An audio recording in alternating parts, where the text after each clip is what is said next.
I want to start by thanking Dr. Ng Eng Hen and Mr. Chong Kee Hiong for their service to Bishan-Toa Payoh and Marymount residents and their many years of contributions to our community. Dr. Ng has served in Bishan-Toa Payoh for almost 25 years, since 2001, while Mr. Chong has served for 10 years, since 2015. We entered politics together. Dr. Ng has been the anchor minister in Bishan-Toa Payoh since 2011, and he provided strong leadership for our PAP team in Bishan-Toa Payoh for the last 2 GEs in 2015 and 2020.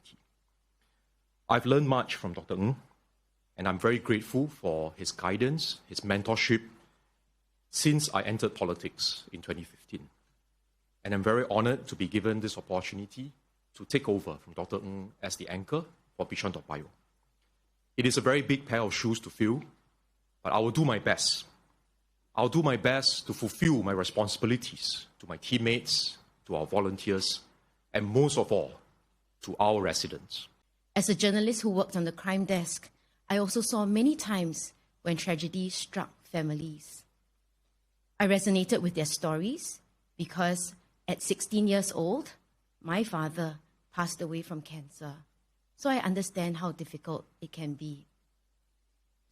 But even as I saw the grief and the struggles that the families had, I also saw resilience and hope as neighbors, friends, and even strangers stepped forward to offer help.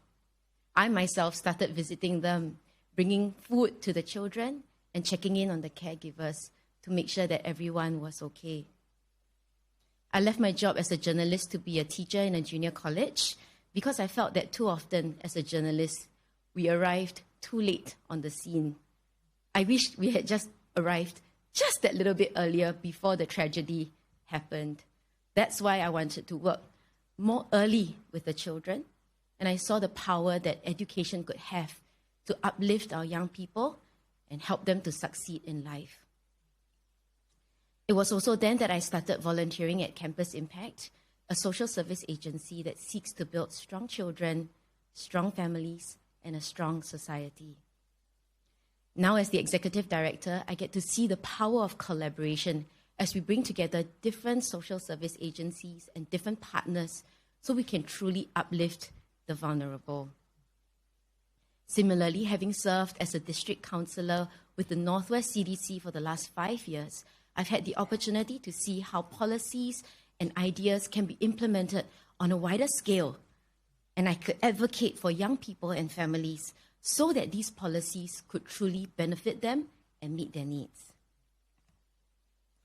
If elected as your Member of Parliament, I would do 3 things. I would take care of people, I will strengthen our people, and I will inspire our people. Growing up in Geylang has also allowed me to meet and befriend vulnerable segments of society.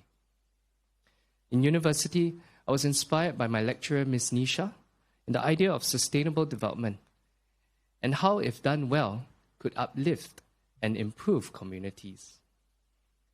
I started a social enterprise without all the answers or solutions and learned the hard way back then through experimentations and failures included. But I learned to seek guidance and counsel from others who have gone before me and the support of many others who rallied behind the causes and communities that we serve. In my early days of volunteering, I visited an elderly neighbor. He was frail and had soiled himself in bed. When I entered, I felt helpless, and thankfully another volunteer came to assist. We showered and cleaned him up. This volunteer was a neighbor who happened to be a caregiver for her father with Parkinson's. Being prepared is the Scouts' motto, and I applied then to work part-time via a caregiving app.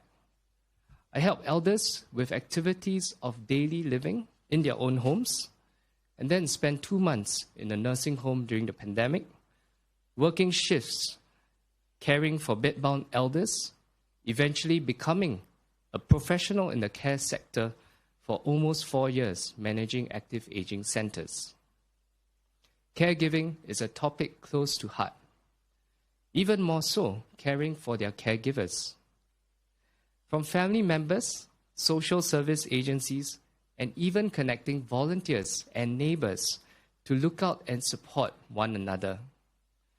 I hope to implement some of these ideas in Bishan-Toa Payoh as we prepare for the effects of an aging population. I will speak up for the support of caregivers, not just seniors, but also adults and children with disabilities or special needs.